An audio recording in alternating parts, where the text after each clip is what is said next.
Bonjour les amis, j'espère que vous allez bien. Alors aujourd'hui je vais partir en repérage de lieux à Maury. Je vais essayer de vous donner quelques petits indices, même si vous commencez à en connaître pas mal. J'ai fait deux petits résumés en short où j'explique où et quand chercher la Maury, mais vraiment de manière très résumée. Je ferai une vidéo beaucoup plus étendue avec beaucoup plus de détails et des petits trucs et astuces. Mais en attendant, on va aller voir et qui sait, la nature se réveille, qui sait, peut-être vais-je trouver quelque chose, même s'il est encore un peu tôt, mais ce n'est pas grave. Je vais vous donner quelques indices de repérage.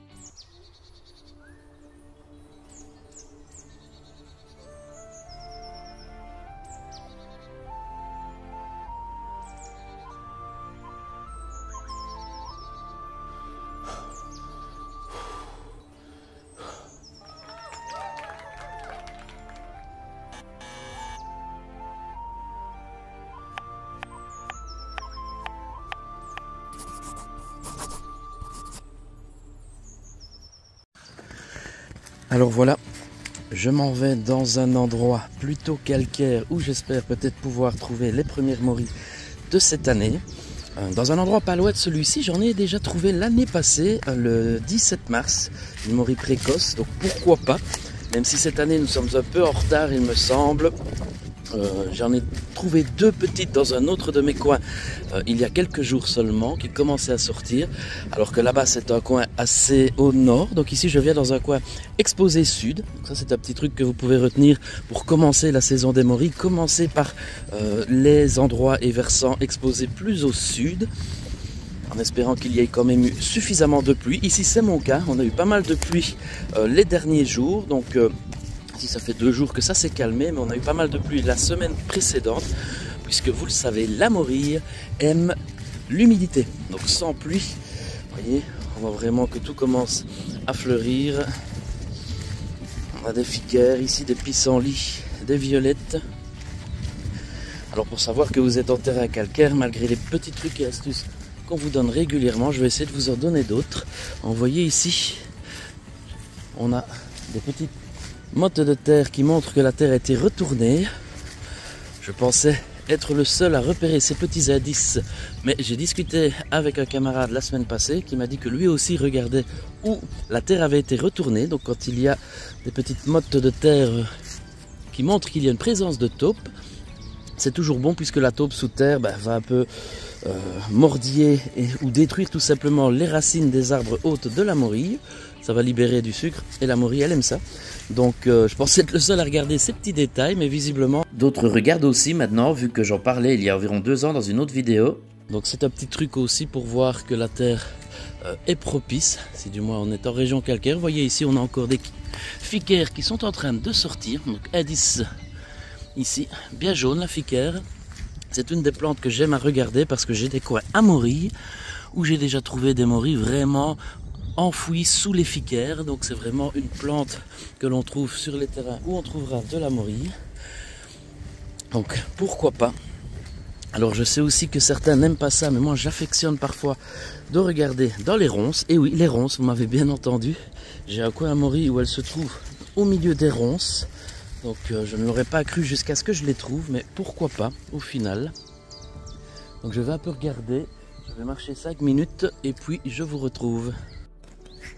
Je vais donc me diriger dans un coin où j'ai repéré des frênes. Alors les frênes, d'autres vidéos vous expliquent comment les reconnaître, mais petit rappel, voici une jeune pousse de frêne. Les branches sont souvent plus claires, plus grisâtres et pointent vers le haut à la verticale, et on a des bourgeons bien noirs. C'est assez facile à reconnaître avant qu'ils ne débourrent, puisque une fois les feuilles vertes, c'est difficile en regardant l'air de repérer les frênes parmi les autres. Mais comme les frênes ont leurs feuilles qui sortent après les autres arbres, c'est parfois même le seul qui n'a pas encore débourré, contrairement aux autres. Donc on sait les repérer assez facilement. Voici avec de belles racines, vous voyez, un beau frêne avec de belles racines, du lierre rampant. Autre indice, comme vous le savez, que j'aime repérer, violette, lierre rampant, des pierres calcaires. Vous voyez ici que nous sommes bien dans les pierres calcaires. Des frênes. Je vais regarder par ici avec vous. Alors il y a pas mal de mousse qui montre que nous sommes comme dans un terrain qui a eu de l'humidité. Même si ici c'est un terrain plus exposé au sud. Il Là je vois petit orvet, je ne sais pas si vous le voyez. Regardez. Joli petit orvet. Tout bon. L'orvet n'est pas un serpent mais un lézard pour rappel. Regardez, on va lui faire un petit coucou sans lui faire mal, sans lui faire peur. Pour que vous le voyez bouger. Ouais, il ne bouge pas beaucoup, hein. Ah voilà. Hop.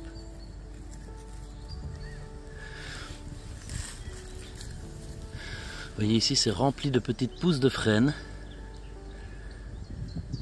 Qui sont pas mal. Il y a des jeunes frênes, des plus anciens. Il y a du lierre à terre. J'ai repéré aussi en arrivant des groseilliers. Le petit orvet qui vient me voir. Bonjour toi.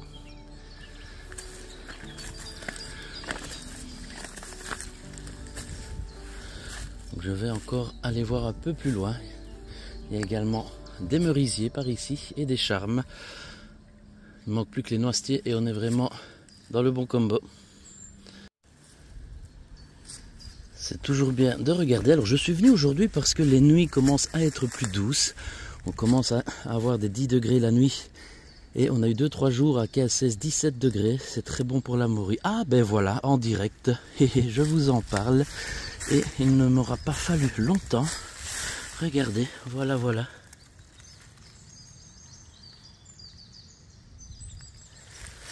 Donc quand je vous disais que c'est un coin qui me paraissait bon pour la morue, je vais regarder un peu plus par ici, puisqu'on voit c'est une belle qui sort.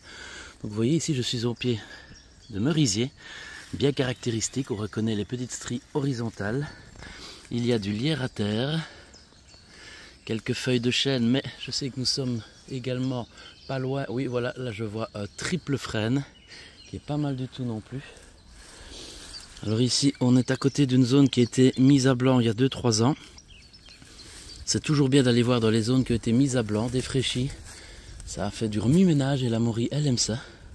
Mais donc vous voyez ici, voilà, ma première dans ce coin-ci. Celle-ci, je crois que je vais la laisser pousser. Vous voyez que ces alvéoles ne sont pas encore bien développées. Donc il faut la laisser grandir. Au moins le temps qu'elle puisse avoir libéré des spores. Pour assurer la pérennité des morilles, c'est important. Sinon votre lieu... Dans 2-3 ans, si même il en donne une année précise, il n'en donnera peut-être plus un jour si on ne les laisse pas se reproduire. Je vais donc continuer. Ah ben voici, il y a une deuxième à côté. Vous voyez, 1 et 2. Quand je vous dis que la morue est rarement seule, quand on en trouve une, il faut regarder les alentours, en faisant bien attention, évidemment, surtout en début de saison, quand elles sont encore très petites, de ne pas les écraser. Ce serait dommage d'écraser des bébés morilles qui sont en train de pousser. Mais ici, en voici déjà 2. Eh bien, je vais aller voir un peu plus loin. C'est quand même bien de voir que, finalement, pendant que j'explique quelques indices de repérage, pour détecter de bons lieux, eh bien, on tombe justement sur une morue, ce qui nous montre que le lieu était bien propice, comme je m'en doutais. Vous voyez, c'est assez aéré comme sol. La morue a de la place pour sortir. Elle n'aime pas la concurrence. Même si j'en ai déjà trouvé dans des lits d'ail des ours ou dans des lits de ficaire, comme je disais tout à l'heure. Ou même au milieu des mercuriales. De manière plus générale, c'est vrai qu'elle aime sortir là où elle a de la place pour s'épanouir. Je fais quand même bien attention où je mets les pieds. Si je vois une petite bosse, je n'hésite pas à regarder avec mon bâton. Une petite bosse sous les feuilles, ça pourrait être une morue. Regardez les racines qui partent bien loin. Voilà. Il suffit de voir où vont les racines. Aller vers les endroits où il y a un peu moins de feuilles. Voilà, comme ici. Un peu plus aéré. Et peut-être qu'on pourrait en trouver ici. Bon, c'est pas le cas ici, mais pour le même prix, j'en trouvais. Dans cette partie où la terre est presque à nu. Il y a un peu de mousse, un peu de lierre. Mais bon, qui sait, je vais peut-être revenir ici dans une semaine, et dans une semaine, il y en aura ici. Mais ici, ce n'est pas un endroit qui est très joli en soi, qui n'est pas très vert. Comme c'est un versant sud, ben, il fait parfois très sec ici, donc il faut vraiment y aller quand il y a eu des pluies. Maintenant, un petit truc aussi, j'ai d'autres coins quand il fait très sec, où je trouve quand même des morilles parce qu'elles sont pas loin d'un cours d'eau ou même au bord d'un cours d'eau pour un de mes coins. Et donc forcément, quand il fait très sec, je vais me diriger plutôt vers là où les morilles peuvent avoir de l'humidité, c'est-à-dire en bordure d'un ruisseau ou d'une rivière. Parfois, on croit voir une morille. Ici, il s'agit d'une petite pomme de pin. Plutôt un cône d'épicéa, visiblement. Donc on trouve vraiment de tout dans ce coin. Je suis dans les ronces. Mais dans ce type de biotope, j'en ai déjà trouvé par le passé. Donc le sol est bon. J'en ai trouvé 2 ici à une vingtaine de mètres. Donc pourquoi pas ici aussi. Ah ben voilà. Juste quand j'en parle, de nouveau. Regardez. Ouh là là là là. Une triplette ici. Regardez. 1, 2, 3. Regardez.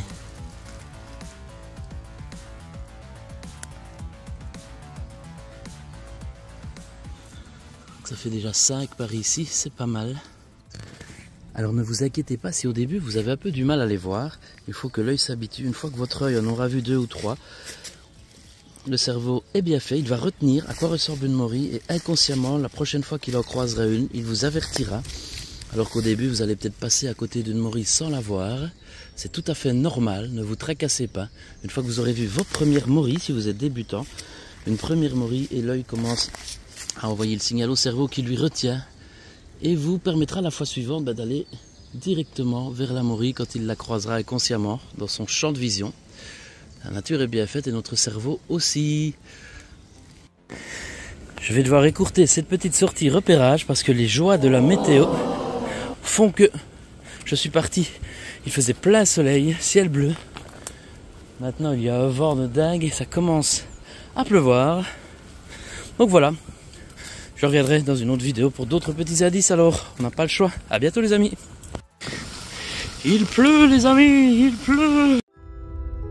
Bienvenue en Champignonie. Tu as déjà vu ces 2 vidéos? Si tu as le temps, jette un œil. Abonne-toi pour soutenir la chaîne et recevoir en priorité les prochaines vidéos.